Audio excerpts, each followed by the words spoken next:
These are the two types of problems where we have tried to find, using these problems, we try to find force exerted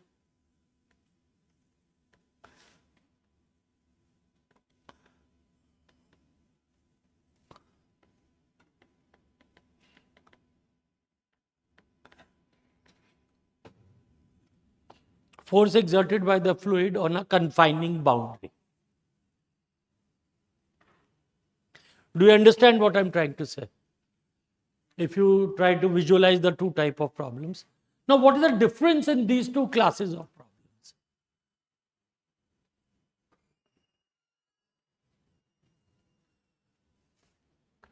So, in case A, only shear force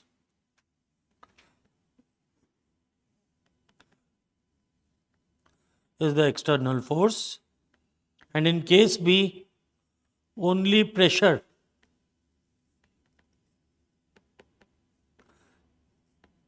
is the external force. So, in one case it is a shear, in other case it's a normal force. But what is the method? The method stays the same. Method stays the same, is the same. You take an elemental area, find the force oblique moment on the area, and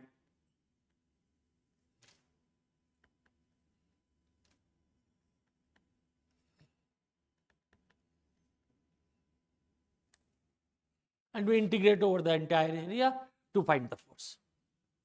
Now, this basic methodology will stay the same, even in more complex cases. So, now the next cases which will come will be the one where you will have shear force as well as a normal force. Okay. So, in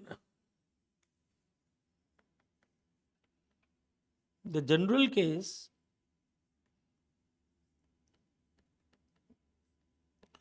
both A and B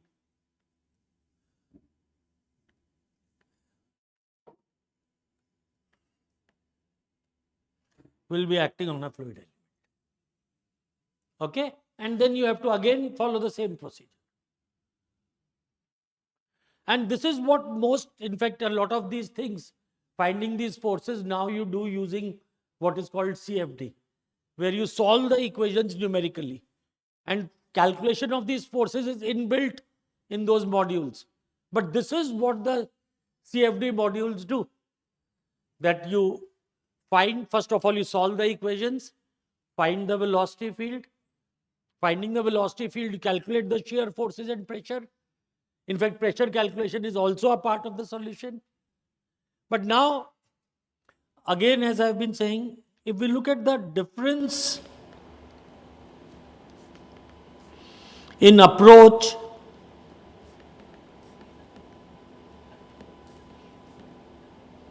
in solids and fluids, and in solids we had sigma xx, sigma yy, sigma zz. The splitting was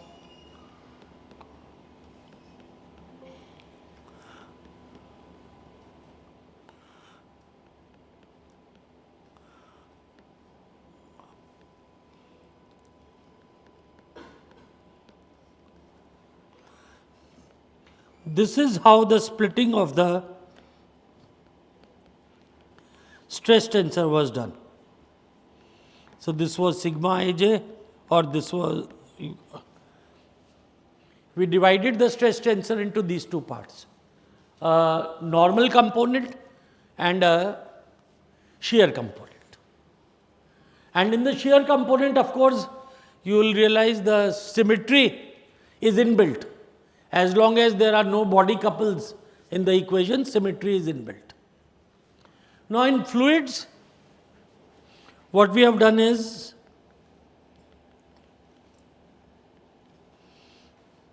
in fluids we have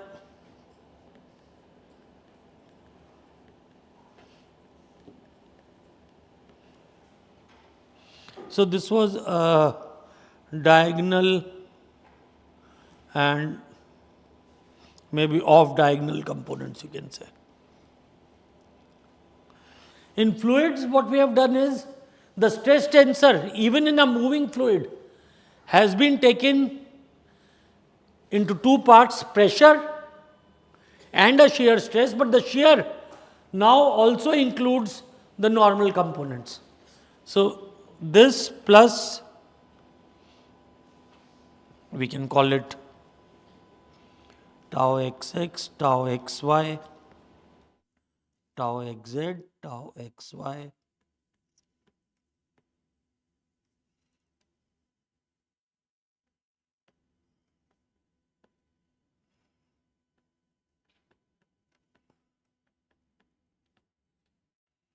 and what we have actually done is here we have divided the tensor into an isotropic and a deviatoric part. So, this is the way we have divided the stress tensor, or we divide them in solids and fluids, is different. And in a fluid, even the non-diagonal components of the stress tensor or the diagonal components of the tau component are not zero. The only restriction we will get because of this is that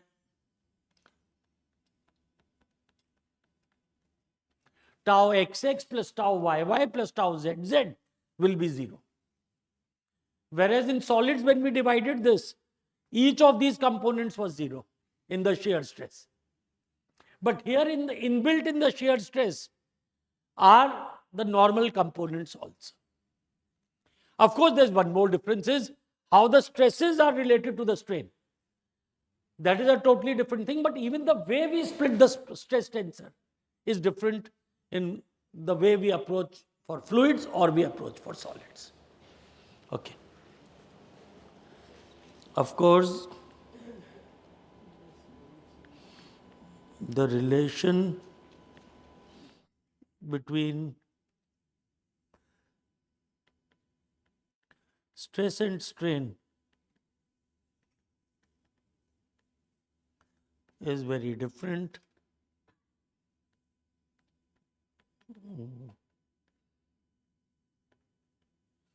In solids and fluids, and again we reinforce in solids, stresses are related to strain, and in fluids,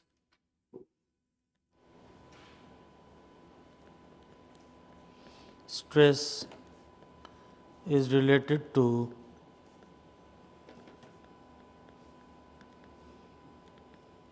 the rate of strain.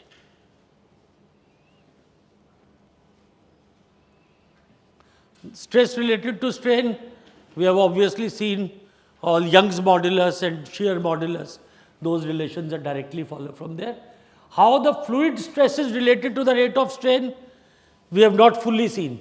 We have only seen an elemental form in Newton's law of viscosity. But the general form we have not yet seen. And we will see that a bit later. Not today, but we will see this. So,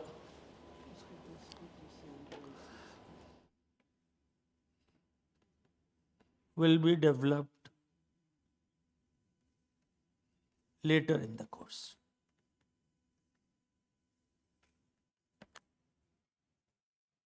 Now, what I want to start from today, after giving this brief overview, because always we will keep in mind why we are doing all these things. So, today we will start with what we call as the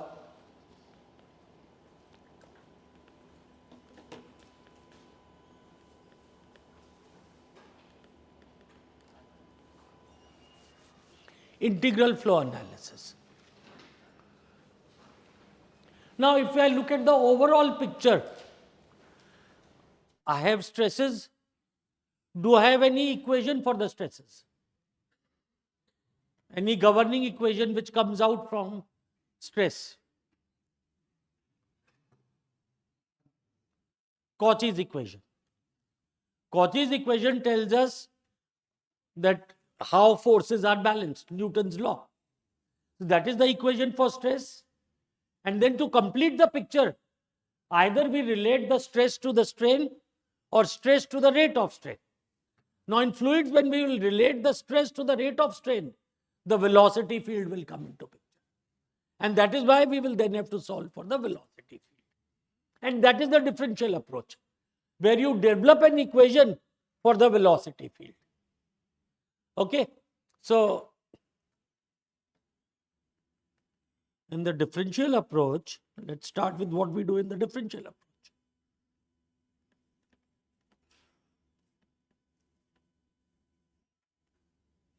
We start from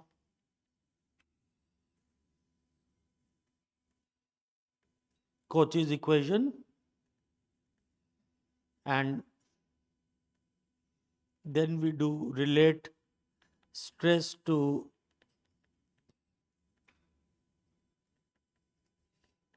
the velocity field. This gives a differential equation for velocity. And we solve this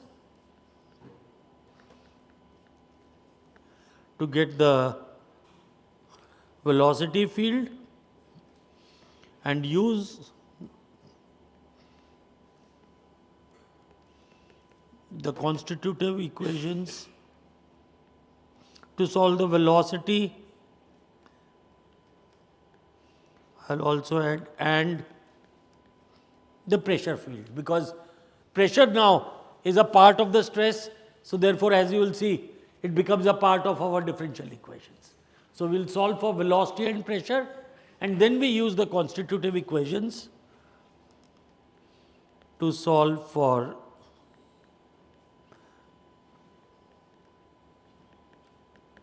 tau I. Now such an approach, but what we realize is we can get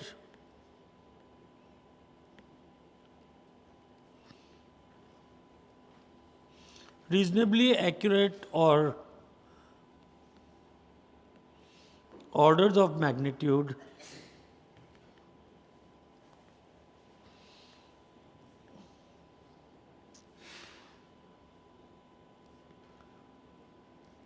a fluid flow system exerts on the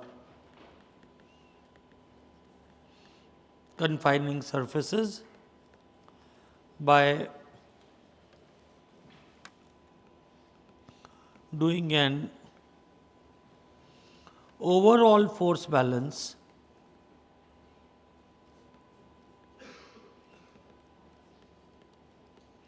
on the entire system.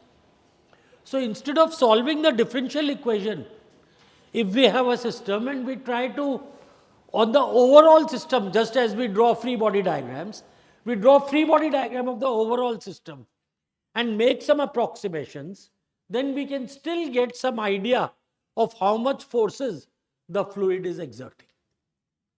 Okay? And that is what we are going to develop in integral flow analysis. So the first thing which we do when we talk of fluid is to develop a concept of a control volume. In problems involving fluids, we start with a concept of a control volume. Now, when we solved problems in mechanics for a rigid body, what did we do? We had a rigid body, we developed equations of motion for the rigid body. So either we used Euler's axiom or we used sum of all the forces and had certain relations, Newton's third law for forces between particles, to develop the overall force on a system of particles. So when we, this is versus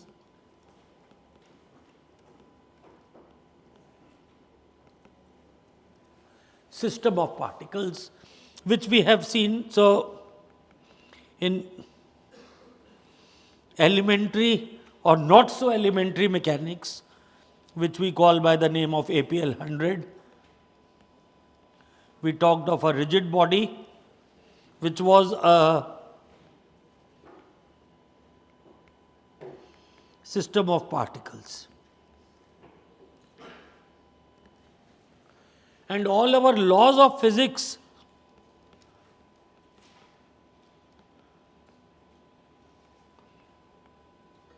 were developed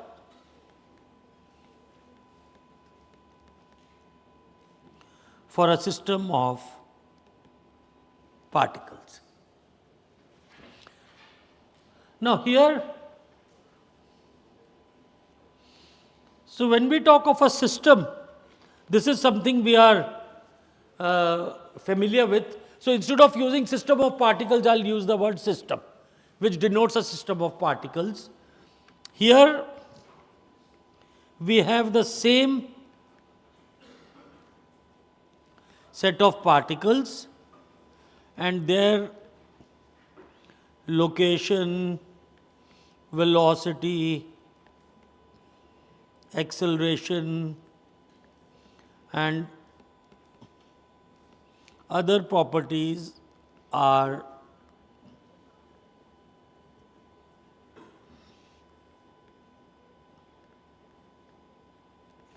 using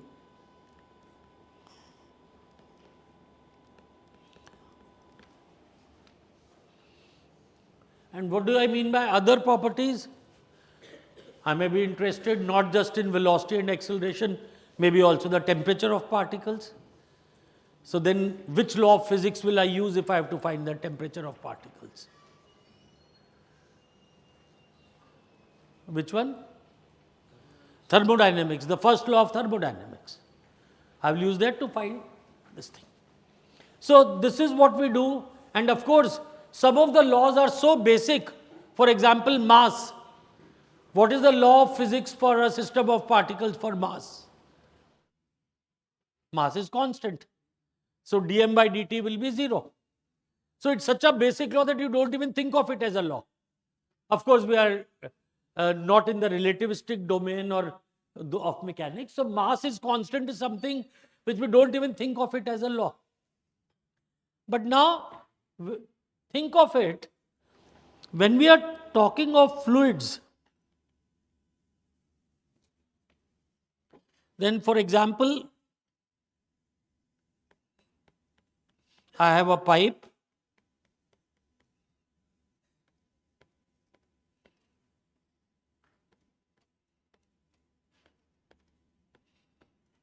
in which flow comes in with some velocity and exits with some velocity. Now here, when I want to find the force the flow is exerting on the pipe, that is what you would like to find. So wish to find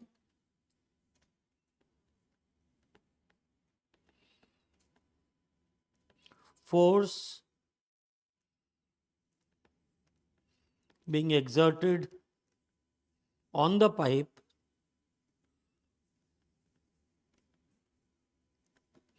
by the fluid particles. Now, if I try to use a systems approach, what will happen to the fluid particles? They will come in the pipe, and after some time they will leave the pipe. And if I keep on following those particles, they will be somewhere away. So if I have to find the forces on the pipe which the fluid particles exert, some sort of an approach where if I use, instead of following the particles, If I, so instead here, if a region in space which is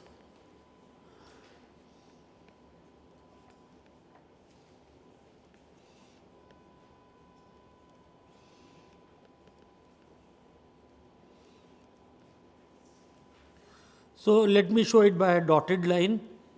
So maybe I can also use a,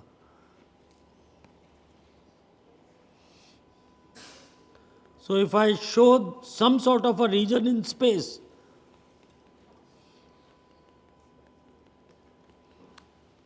and if I do the analysis of this region in space, then I will be able to get an easier way of finding the force on the pipe. Now here, notice it is different from the system approach, because in the system approach, the fluid which was coming in the pipe after some time will exit, and we will not be encountering the same system of particles every time.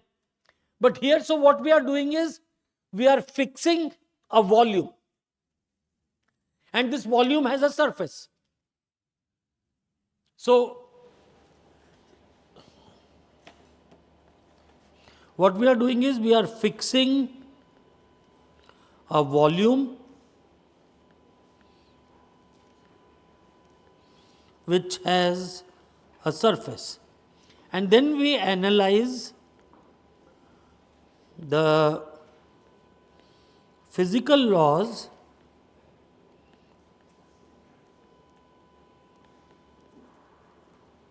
for this volume. Okay?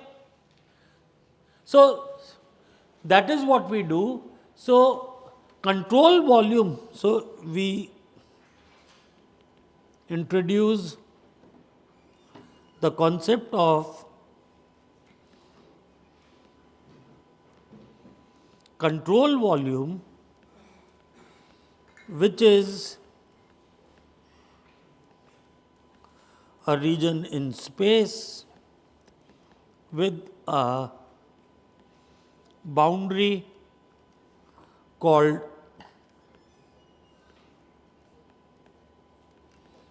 control surface. So we just, instead of calling it as a volume, we call it as a control volume, and its surface is called a control surface. Now, in the example above,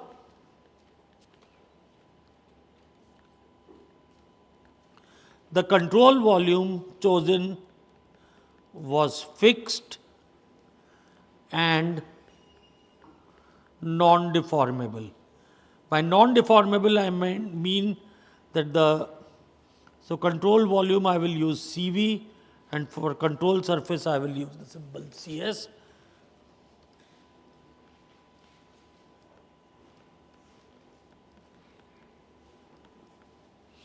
The control volume was fixed and it was non-deformable. But in general, the control volume can be specified in any way. In general, the control volume can be specified in any way. That is, either it may be fixed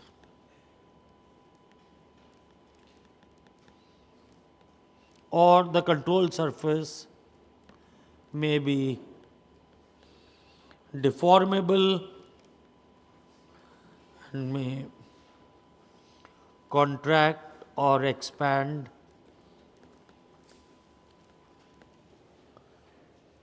So for example, if I take a balloon and fill it with air and leave the balloon, then as I know, as the air goes out from the mouth of the balloon shrinks. So I could choose the balloon surface as the control surface. So that would be an example of a control volume with a deformable boundary. The boundary may shrink. So maybe I can example, deflating balloon balloon की spelling क्या होती है? LOON, LLON, LLON ना, वही मैंने गलती किया.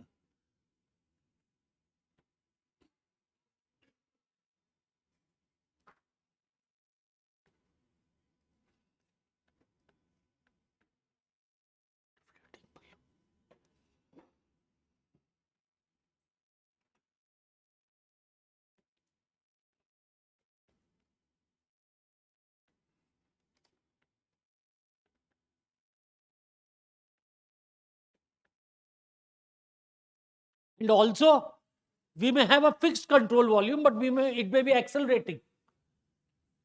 For example, we could choose a tank as a tank in which there is water and the tank is accelerating. If I choose the entire water surface. So, this could be one form. The control volume could be fixed, but it could accelerate or rotate. And also the control volume, since it is an imaginary volume, it can cut through surfaces. It need not have only fluid. It could contain the entire solid. So it need not be, it is an imaginary volume and can cut through surfaces or may include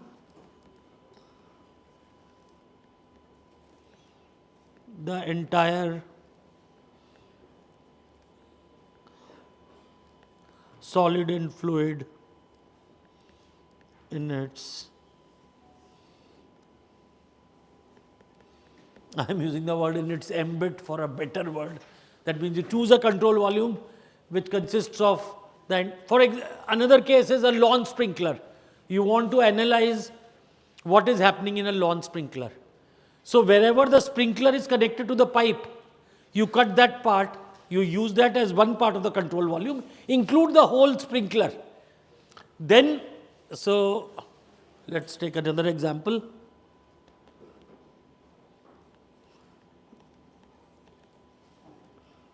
A lawn sprinkler. So you have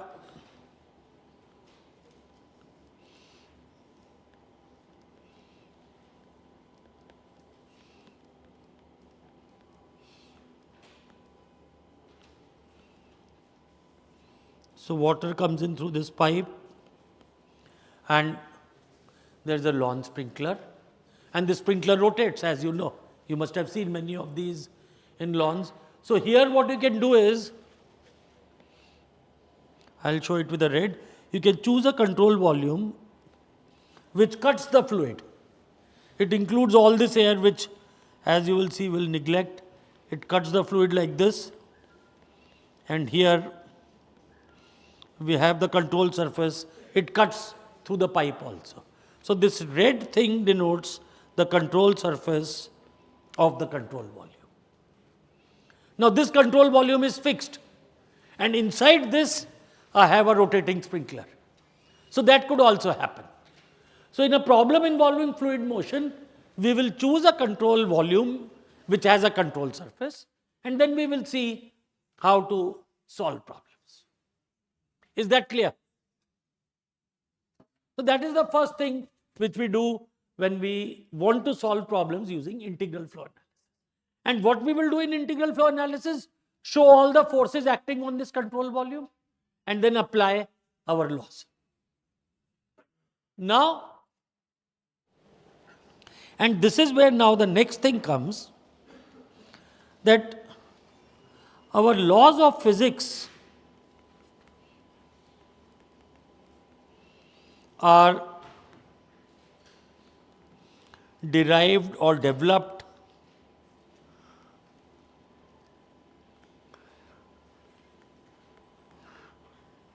for a system,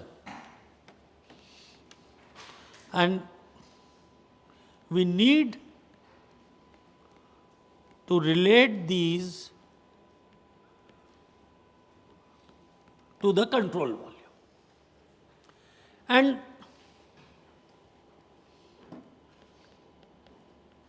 most or almost all laws of physics which we have,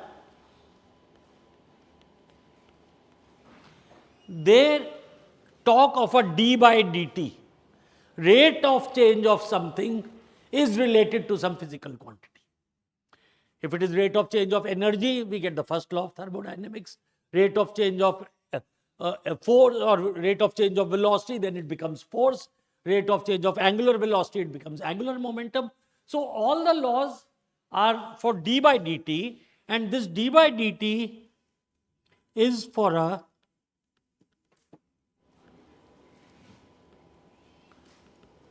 actually it starts with a single particle and then we change it to a system of particles. So that is how physics laws are done. But now we have, now instead of a system, we have a control volume where different particles are in the CV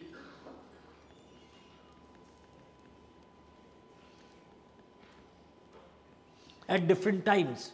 At different instant of times, it is not the same particles. There are different particles which are there in the CV. For example, if I look at the sprinkler example, the sprinkler particles are the same in the control volume, but the water particles which are there, they are different particles occupying the control volume at different instances of time. So that means we have to develop a separate relationship between these two. So that means what we have to relate is, we have to relate d by dt for a system of particles to d by dt for a control volume.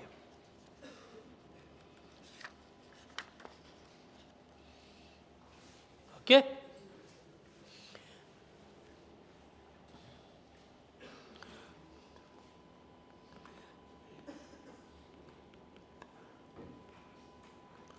And to do this, we will have to develop a couple of concepts before we get to do this. One is the concept of an intensive property and an extensive property. Intensive property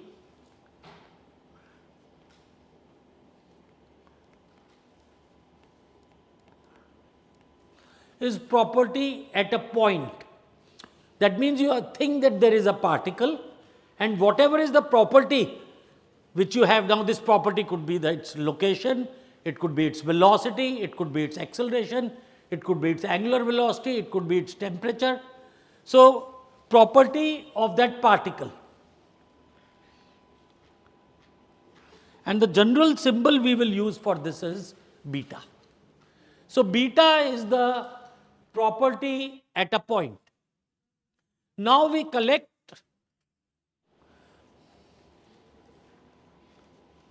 a system of particles with a finite size, and the property of the entire set of particles is represented by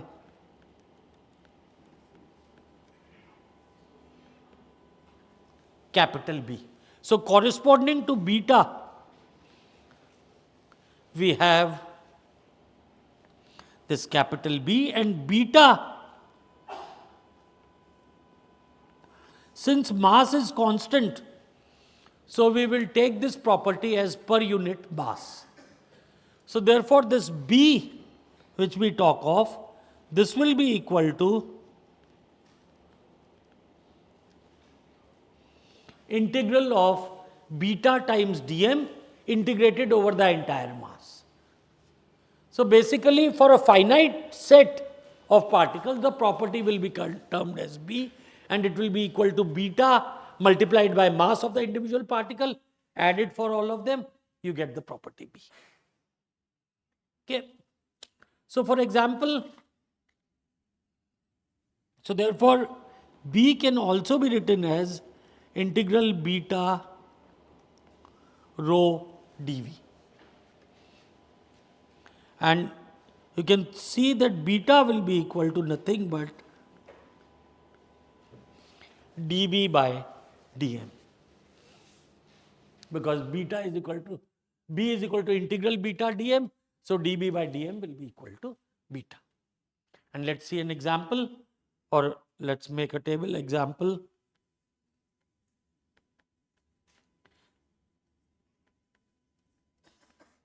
If beta is equal to v, the velocity, what will be the corresponding capital B?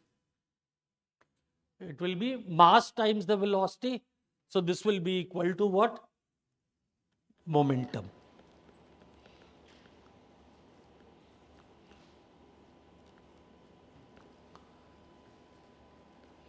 If beta is equal to r cross p, where r is the position of this particular particle, then B is equal to h about O, the angular momentum, or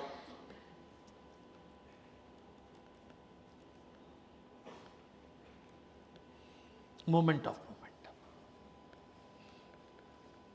What happens if beta is equal to 1? Then what is B? Mass. B is equal to m, the mass. If beta is equal to 1 over rho of the particle, then what will be B? 1 over rho times rho times integral dV. So it will be the volume, material volume of the particle. So here, if beta is equal to 1 over rho, then B will be nothing but the volume. Okay. If beta is equal to specific energy, I am slowly slipping in the concept of thermodynamics. If beta is the specific energy, then capital B will be equal to the total energy. And notice here, this B relates to the system of particles. And our laws of physics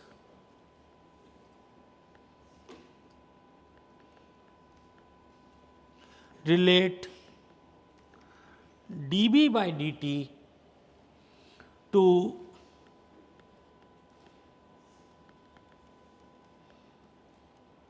physical quantities like force, etc.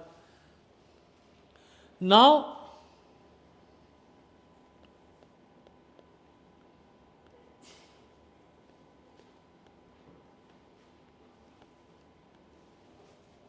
if I look at this quantity, partial by partial t of the volume integral of beta rho dV. This tells me the rate of change of what is happening to the particles in the control volume at that time. So that means V. So here this V is the control volume with control surface as CS, and partial by partial t of beta rho dV tells me that I fix this region in space. If the control, let's first think of only fixed control volumes. So I fix this region in space, and there I look at beta rho dV, which is in that space at that time, integrate it and take the partial derivative. That means I keep the space fixed. And that is what will give me the rate of change of properties in the control volume. And as we will show, it will not be equal to dB by dt. When will it not be equal to dB by dt?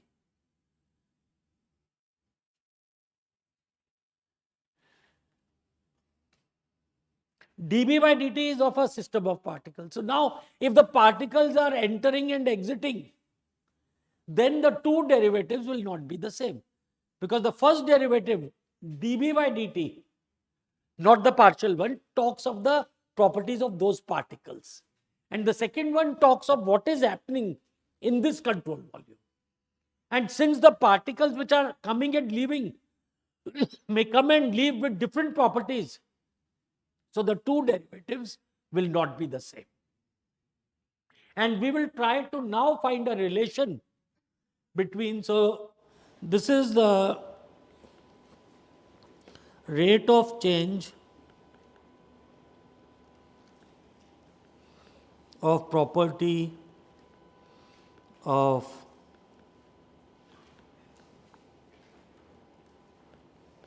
which are in the control volume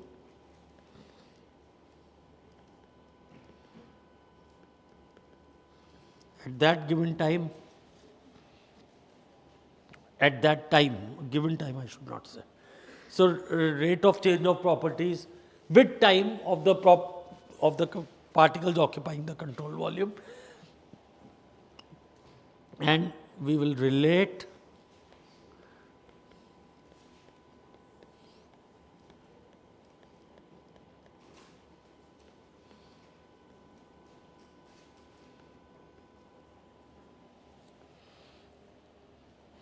so this is of the system of particles, and this is for a control volume. And why are they not equal? Because particles are entering and exiting the control volume. If the same particles stay in the control volume, then these two will be equal. But because particles are free to, or the way your control volume is, particles may come and change. So,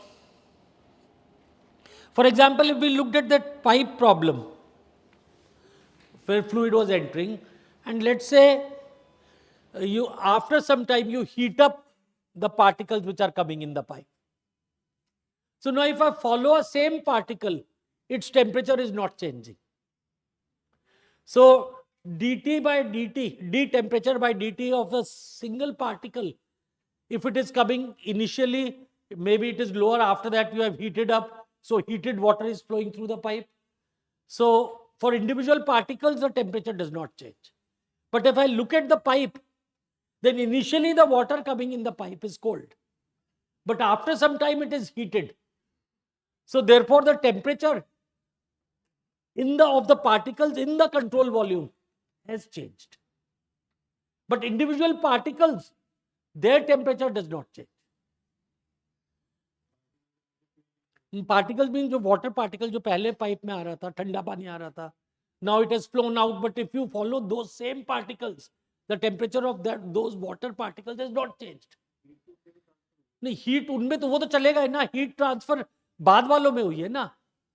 मतलब I am assuming that the flow has gone. मतलब जैसे geyser से पानी आ रहा है, आपके pipe के through आ रहा है.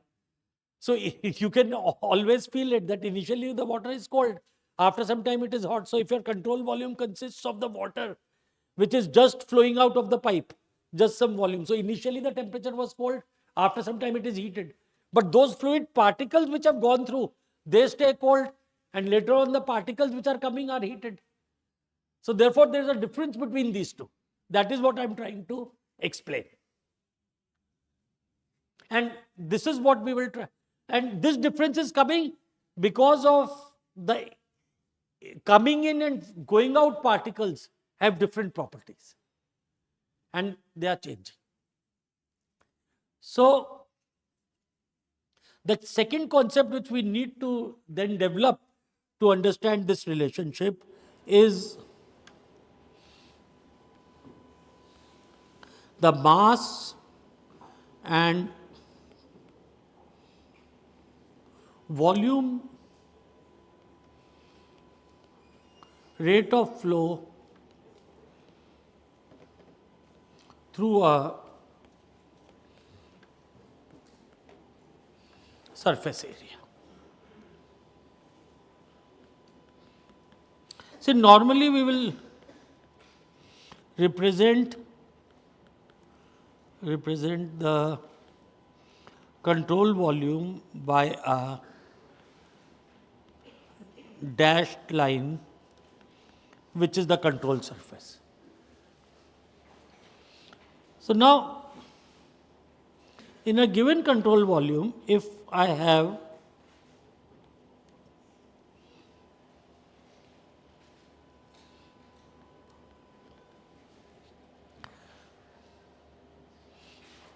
I choose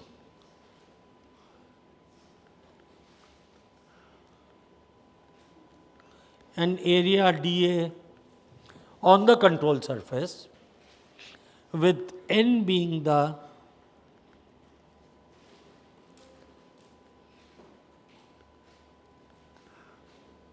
outward normal. Now here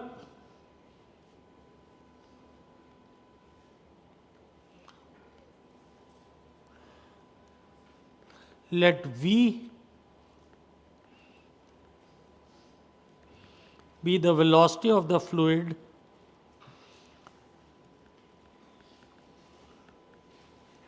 crossing the control surface at dA, and let theta be the angle between n and V. So there's a control surface through which the fluid is leaving out, and in general the velocity need not be along n. If the velocity is along n, then your control surface is perpendicular to the velocity. Okay? If it is not along n, means some part of the velocity is sort of just flowing on the control surface. It is not crossing. It is just tangential to the surface. And the component which is crossing out will be the component which is parallel to n. And the component perpendicular to the n is basically something like the shear force, a component of velocity which is just going on the surface of the control volume. Okay. So now, if this is so, the amount of fluid which is swept out through dA in time delta t. So this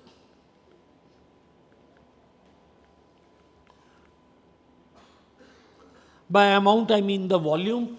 The volume of fluid which leaves this surface or which leaves the control volume through dA will be given by how much? In terms of this quantity, we have velocity, we have the vector velocity, we have the vector n, we have this scalar dA with us. Basically, the area dA vector is dA times n. So, and in time delta t. So, how much will be the volume which will leave the control volume through this area dA? V delta t dA n. So now it will be V dotted with n dA delta t. Just think about it. V dotted with n will give you the perpendicular component of V.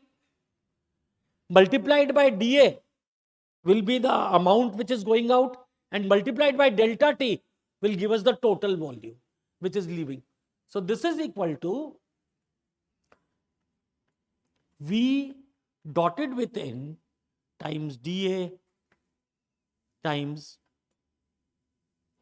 I use delta T or, yeah, times delta T. So therefore,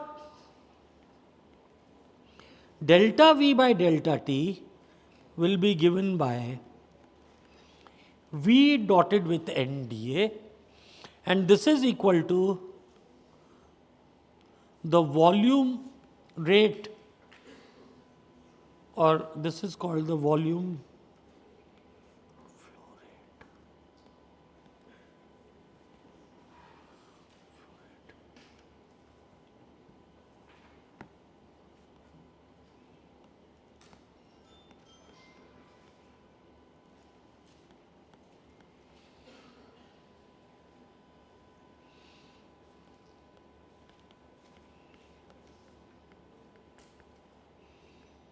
And this we call as the flow rate, and integral of V dot N dA, this is the total rate of volume of fluid flowing out through the CV through the control surface. So if I take integral of V dot N dA, that will give me the total volume, rate of volume of the fluid which is flowing out through this control surface. And this is what we call as the flow rate or volume flow rate. The symbol which we use for this is equal to Q dot. And in some books or some references, integral NdA is written as a vector dA. So these two things are used as sort of synonymously. NdA, instead of NdA, you'll use the vector dA. We will generally, I think, follow dot NdA, but you may come across this. So this is called Q dot, and if I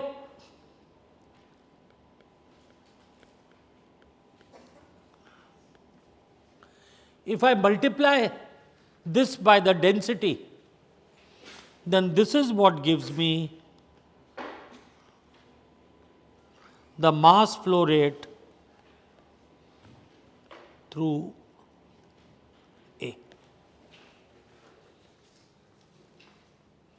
If I multiply it by density, then we will have the mass flow rate. So we have introduced two terms. For given any area, you can find the volume flow rate through A, and you can find the mass flow rate through A. Now, one thing you'll realize by definition, if Q dot is negative, that means flow is coming in through the area. Because V dot N is always pointing outwards.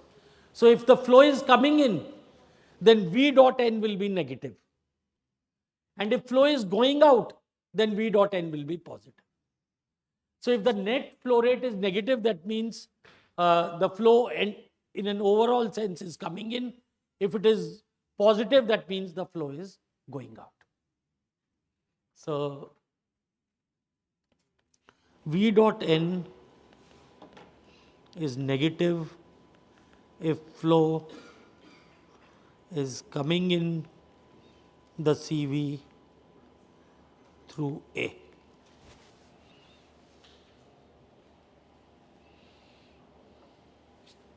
And obviously this also implies it's positive if the flow is leaving.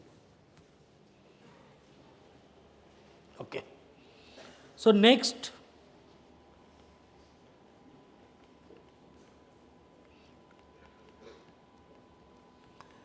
comes what we call as the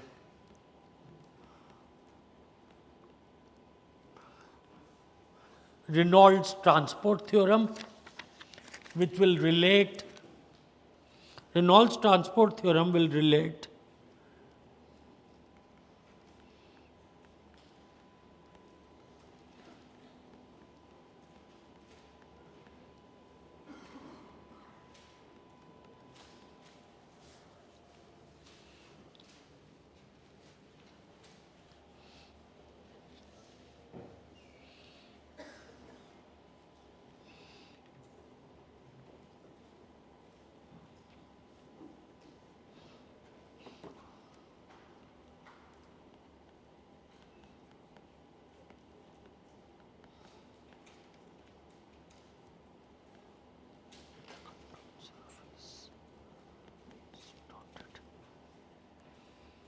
so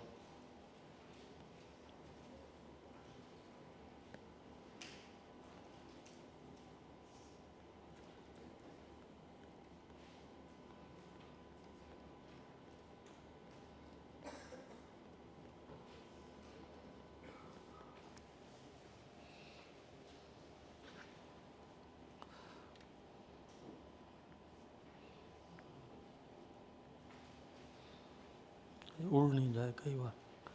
So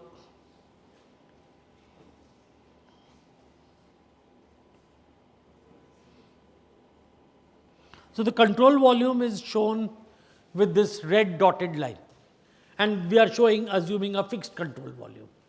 We will show what happens, or at least put up the formula for the, if it is deforming also. But we assume we are in a fixed control surface. And this is the situation at time t.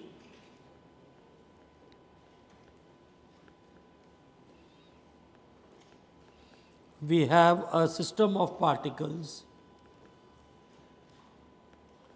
which is shown by the full line, and they occupy the control volume, which is shown by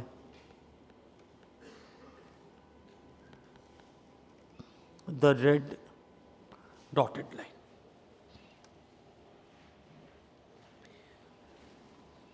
Beta is the intensive, or what we also call as the field property.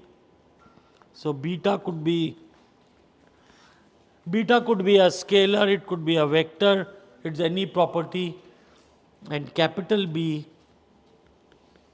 is the extensive property associated with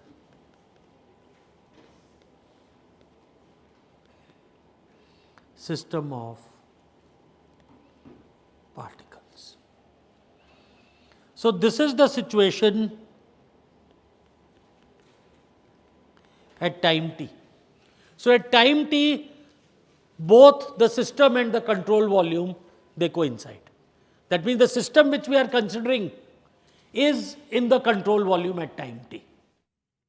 So at time t, system and CV particles coincide. Now, at time t plus delta t,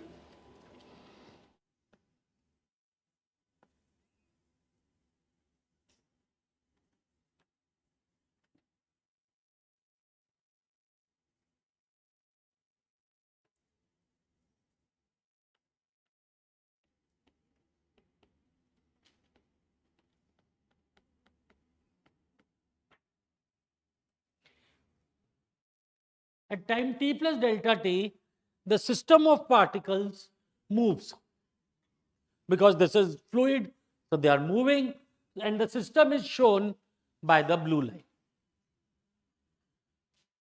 The control volume will stay where it was. Okay, so at time t plus delta t, this is the system, and the control volume stays at red dotted line. Okay. So now what I'm doing is I'll call this region as 1.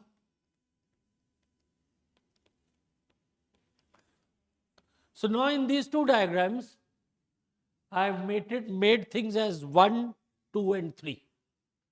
What is the region 1? Region 1 denotes those particles which were there in the control volume at time t. But at time t plus delta t, they are those particles, uh, they are the region 1 particles are no longer there in the system. They are there in the control volume, but they are no longer in the system. 2 represents those particles which were there in the control volume at time t as well as t plus delta t. And 3 represents those particles which have now moved out of the control volume. Okay? So now this is what my distinction of 1, 2, and 3 is. Now,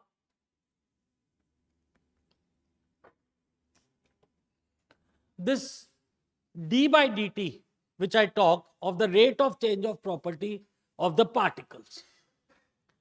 Now, in many textbooks, now we are just using the symbol d by dt, but a lot of older textbooks also used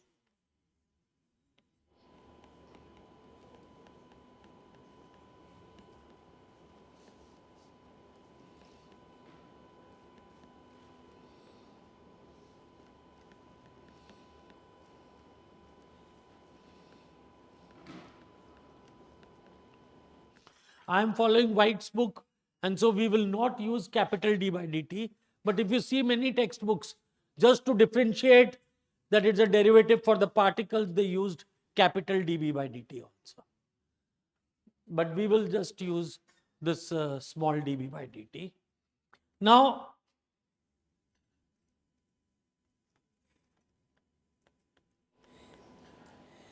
dB by dt. What is d by dt? The derivative will be equal to b of the particles which are occupying the space at time t plus delta t minus the property associated at time t divided by delta t, limit delta t going to 0. So, this dB by dt which I write, this will be equal to B2, B of the properties which are in the volume 2 plus B3 at time t plus delta t. So, this represents the particles, the properties of those particles which are in 2 and 3 minus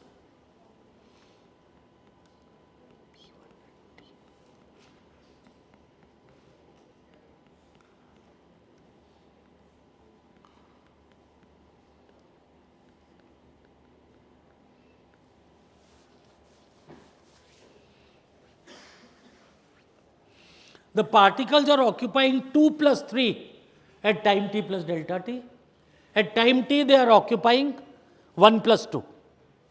So, if I have to find the rate of change of property of particles, I have to look at what is B at t plus delta t, which is B2 plus B3 of the particle, because these are of the particles, minus B1 plus B2 at time t divided by delta t. Okay. So, here what I do is, what I am going to do is, I will add, there is a B2 is there, I will add and subtract B1 at t plus delta t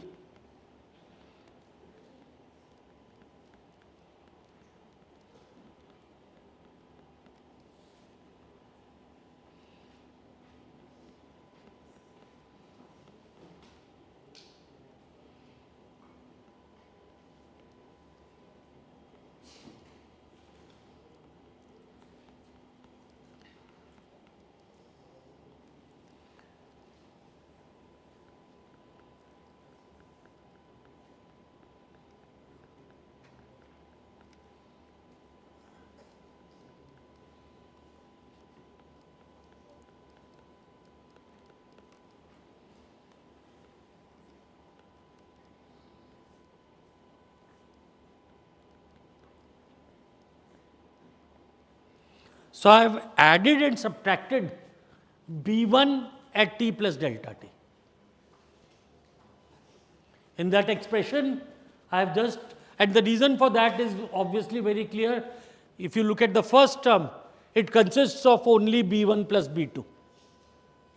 And the second term consists of B3 at t plus delta t minus B1 at t plus delta t.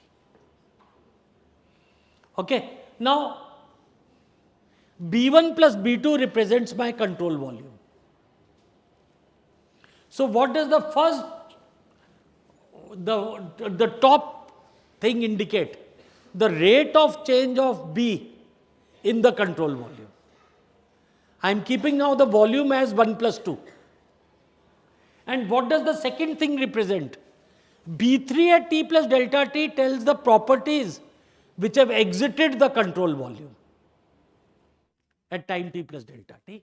And minus B1 at t plus delta t tells me the properties associated with the new particles which have come in the control volume at time t plus delta t. Okay? So now, when I write this, the first term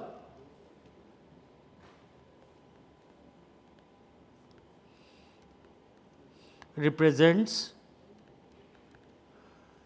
partial by partial t of volume integral of beta rho dV, the time derivative of B in the control volume. This is the first term or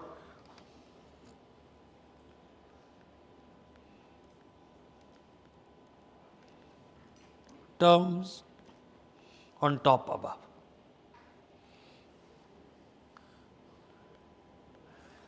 B3 at t plus delta t, this is equal to beta of times rho V out dotted with N dA on the outflow part of the control surface. So here B3 at t plus delta t, if I go to this cartoon, we are assuming that basically, in some sense I have assumed the flow is moving like this. It won't make a difference if it has any direction, because then your inflow and outflow will change accordingly. So B3 at t plus delta t is basically that part between the right black and the right blue.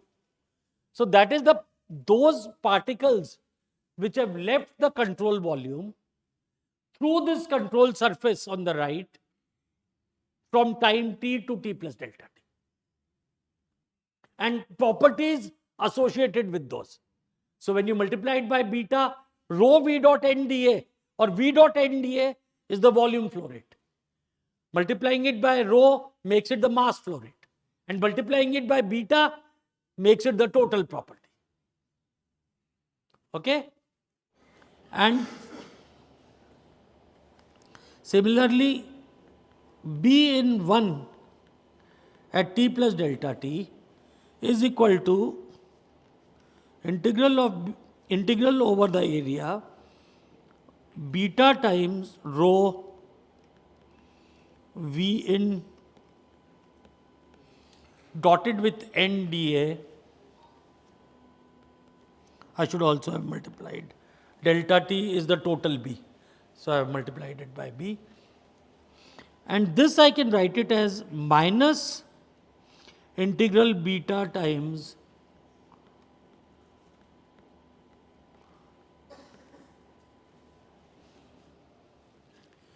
B1 is what is coming in. So if I remove the V in and make it V, I'll get a minus sign. So it becomes minus beta rho V dot N dA, and there are two minus signs, it becomes plus. So now when I look at in the limit delta t going to 0, B3 at t plus delta t minus B1 at t plus delta t divided by delta t. This gives us integral over the control surface beta rho v dot n dA. So when I add 3 plus 1, then what you realize is I have traversed over the entire control surface. I am not leaving any hole unplugged. I have covered the entire surface, all the outflow, all the inflow, and that is why often, sometimes to show this, you put a circle around this area to show that you have to cover the entire surface. You can't leave anything. You calculate the total integral, and that becomes equal to beta rho v dot n dA. And this gives us, now here, this v is the velocity of the particles on the surface. So this gives us the total thing which we get is dB by dt, or whichever derivative sign you want to use. This is equal to partial by partial t of the volume integral of beta rho dV plus integral on the control surface beta rho times v dot n dA. And this is what is called as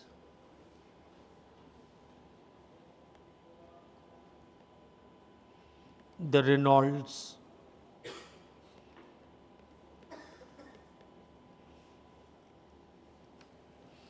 Transport Theorem.